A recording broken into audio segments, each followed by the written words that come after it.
अरे मामा, आज हम उत्तर भारत अंडरवर्ल्ड से थोड़ी दूर मुंबई अंडरवर्ल्ड में हुई भयानक गैंग वॉर की बात करने वाले हैं। अरुण गवली, ये नाम तो हर कोई जानता है। अरुण गवली के बारे में कहा जाता है वह बहुत किस्मत वाला है, इसलिए कि दाऊद ने जितने भी दुश्मन थे वह या तो पुलिस एनकाउंटर में मारे गए या फिर आपसी गैंग वॉर में।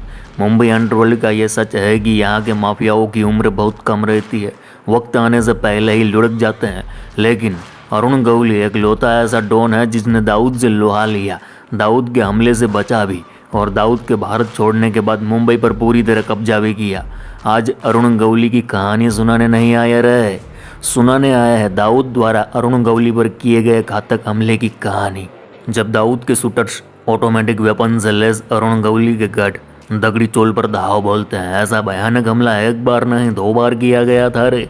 आखिर इतने खतरनाक हमले में अरुण गवली कैसे बचा होगा, आइए जानते हैं।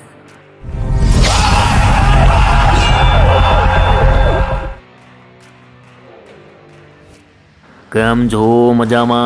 अरे मामा, बात है 1990 के साल की। दाऊद और उसके भाई दुबई चले जा चुके थे। इधर मुंबई में दाऊद के लोग उसका सारा धंधा संभालते, जैसे छोटा राजन, माया, डोलस, दिलीप बुआ, बहुत सारे और लोग भी थे दाऊद के बेहद करीब थे। इनमें से एक था अमीर लंबू, जो दाऊद से सीधे टच में था और दाऊद का बहुत सारा काम वह संभालता था। इधर अरुण गवली गैंग अमीर लंबू का काम तमाम करना चाहता था, तो गवली ने लंबू को ठोकने सादिक कालिया को सुपारी दी। सादिक कालिया 90 के दशक का सबसे खतरनाक शार्प शूटर और सुपारी किलर माना जाता था।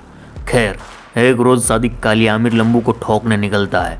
जहाँ पहुँचा लंबू के इलाके में, जहाँ लंबू अपने जान पहचान वाले लोगों के साथ एक चाय की दुकान पर चाय पी रहा था। सादिक कालिया उसे गोली भी मार देता, लेकिन लंबू के आसपास जो लोग थे वह आम लोग थे जिनका अंडरवर्ल्ड से कोई लेना देना नहीं था। सादिक कालिया बेगुनाहों को गलती से भी मारना नहीं चाहता था, इसलिए वापस लौट आया।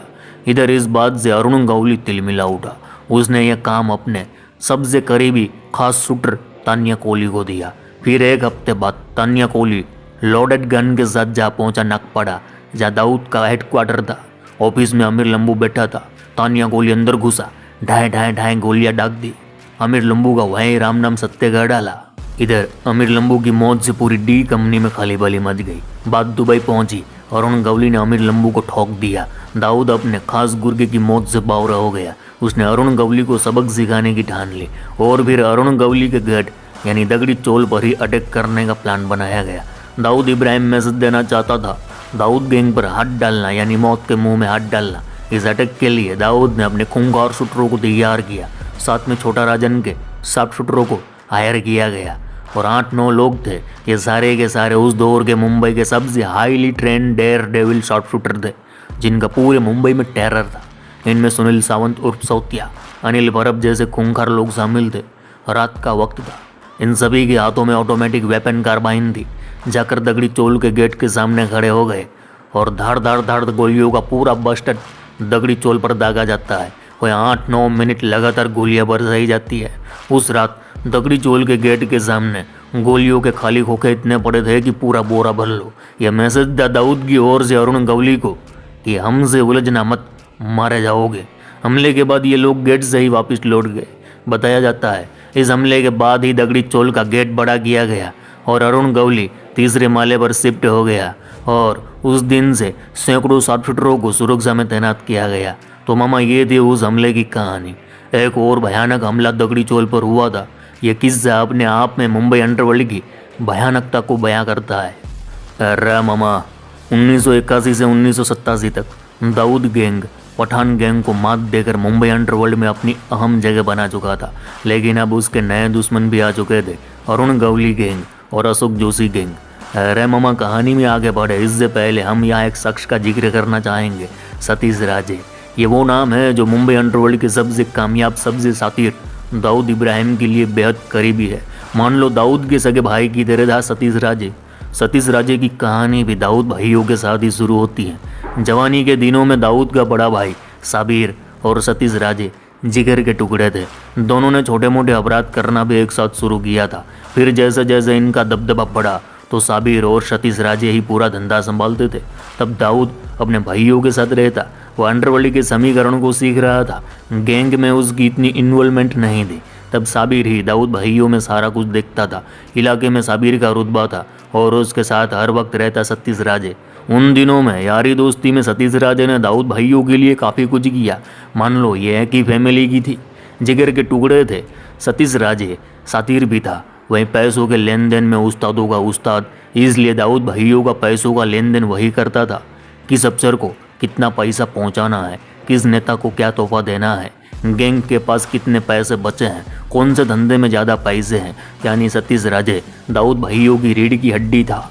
लेकिन फिर 1981 में पठान गैंग ने दाऊद के भाई साबिर की हत्या कर दी। साबिर की मौत से दाऊद टूट गया और फिर उसने मुंबई में कत्लेआम शुरू की। गैंग वॉर शुरू हुई और दाऊद अंडरवर्ल्ड को अपनी मुट्ठी में कर लिया। अब गैंग की कमान दाऊद के हाथ में थी और दाऊद का सारा काम सतीश राजे ही संभालता था, क्योंकि साबिर की जगह वह सतीश को साबिर मानता था, बड़ा भाई मानता था। लेकिन फिर नवंबर 1988 में सतीश राजे की भयानक तरीके से हत्या कर दी जाती है।